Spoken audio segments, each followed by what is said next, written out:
Hello everyone, welcome back to my YouTube channel and the practical series of MS Access. In this session, we are getting familiar with the MS Access ribbon options. We have a ribbon option in MS Access. There are many fields that we have to understand, and then with the help of MS Access, we have to create a database first. Then in that database we have to create two tables. In each table there are 5 columns, and then we insert at least 10 records in the table. And whenever we required, we add a integrity constraint. Then using table wizard, we have to create a table. Then we can add or delete the fields, rows and columns in the existing table. Then we demonstrate the use of the input mask field and the validation rule, and we can switch between the design and datasheet view. So we have to create a table number 1, which is my employee table, and then we have a table number 2, then customer table. So first we will create these tables in the MS Access database. Let us start with the practical. Go to the MS Access database. We have to search for the Access database. Then we create a blank database. Just click on blank database. Then we enter the name for the blank database. This is my practical database.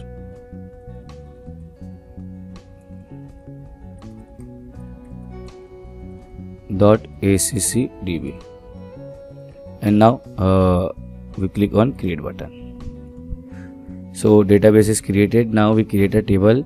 To create a table, we have a MS Access ribbon option. Here we have a MS Access ribbon. This is a MS Access ribbon. Go to the view and then design view. Then we write a table name. So I am creating a first employee table.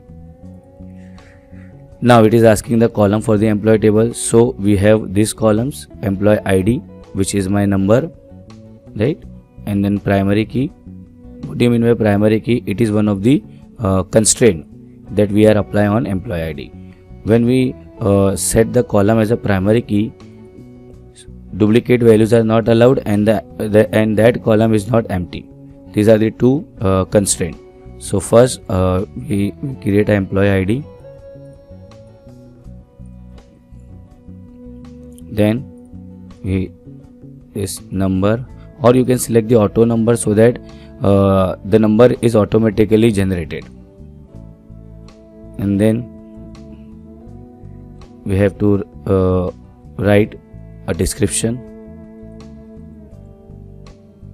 Then same way, now we have a second column, employee name. Then again name is short text, and we have a description of the employee table. Employee name, same way. Next we have a gender.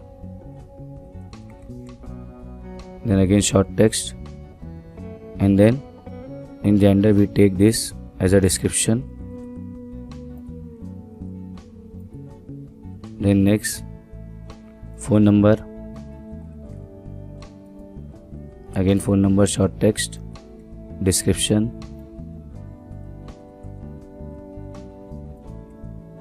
Salary is number.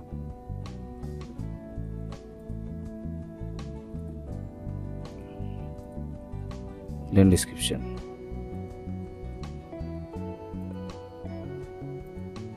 So now this is my employee table. Just save it, Ctrl S. Now we create a next table, which is my table number 2. Just go click on create table. Again view, design view. This is my customer table. Now next we create this table: customer ID, customer name, phone number. First customer ID, again it is the auto number. Then description, we have a primary key. Then second customer name, then short text. Again we have a description, customer first name or name, then third, customer phone number,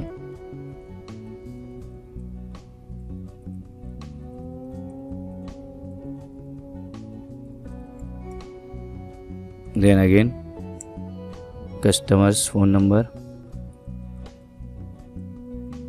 and then next city and date of birth. City short text and date of birth. Date of birth. Then we have a date time and then description.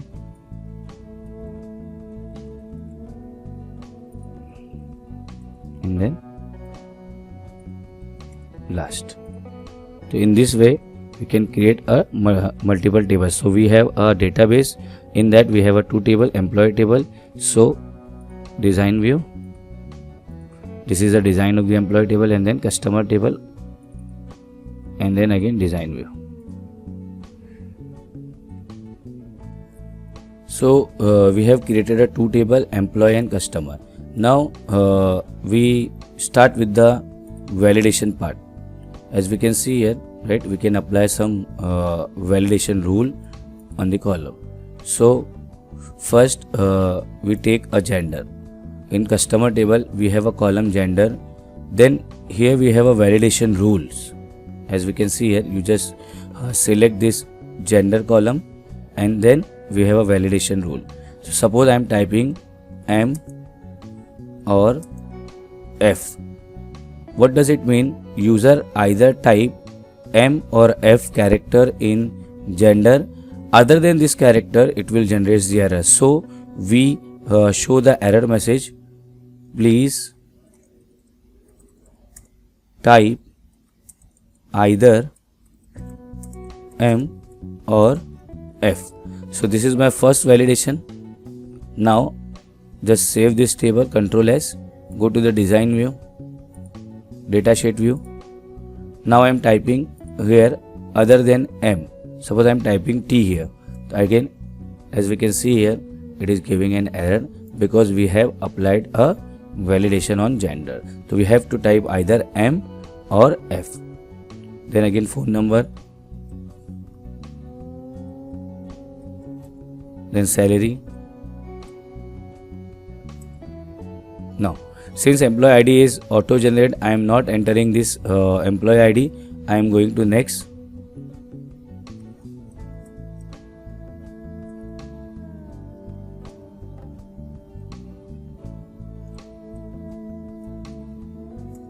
And then I am typing F. It is accepting F, but when I type other than F or other than M, then it will generate an error. This is my first validation. So we have to either type F or M. And then salary. So we done with the validation part. Now we move to the next part of this practical, which is input mask. So first go to the customer table view and datasheet view. So now I am entering the customer ID, right? Customer name again, then phone number, city, and date of birth. As we can see here, we have a calendar here.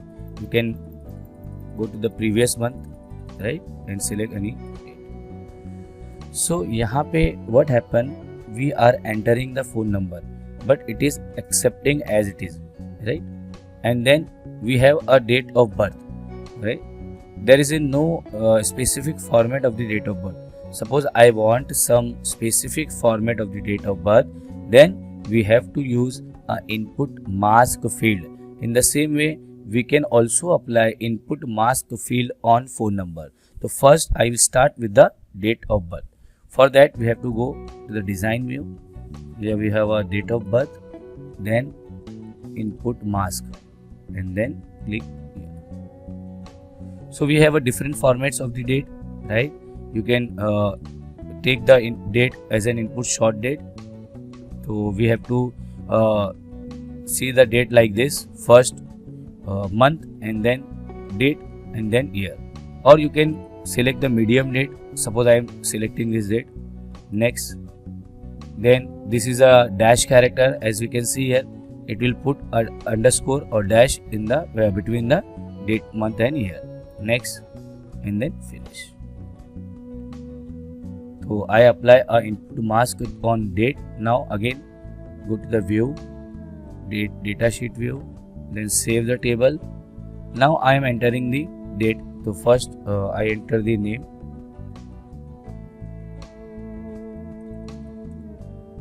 then phone number, then city. Now for that, as we can date for date,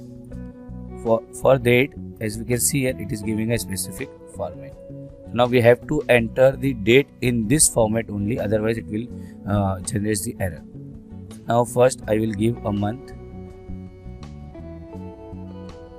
and then OCT and 2021.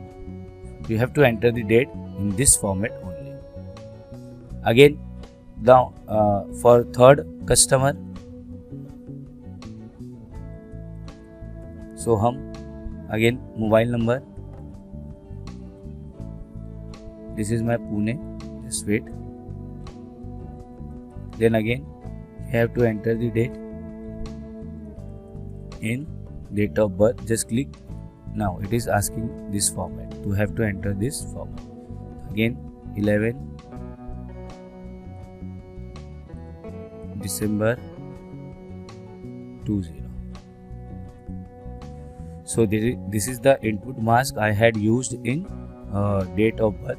We can also use the input mask for the phone numbers. So go to the design again, design tab, then select phone number. Phone number लेना है हमको. Then we have a input mask. Click on input mask. Here we have a phone number format, है ना. ये आपको कौन सा format चाहिए? You want like this, ये चाहिए, कौन सा चाहिए? Right. We have a different formats. So now I am selecting the first one, phone number.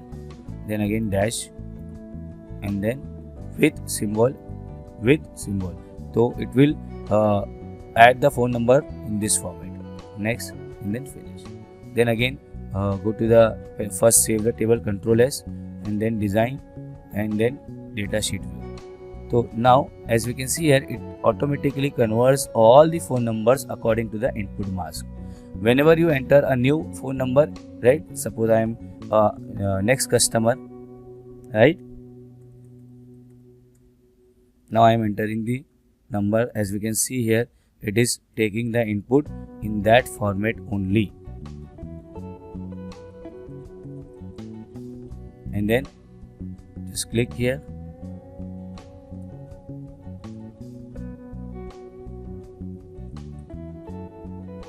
And then so this is all about this part of the practical. In this we have created a 2 table. We add the 5 columns, records, we enter the records, and then very important part, the input mask and the validation rules for the table. And we also have a 2 option, design and data sheet. As I explained you, we have a design tab. Here we have a design option, view. In design you will see the table designing. In data sheet view you have seen the records in the table. This is all about this practical. I hope you understood this session. Thank you so much.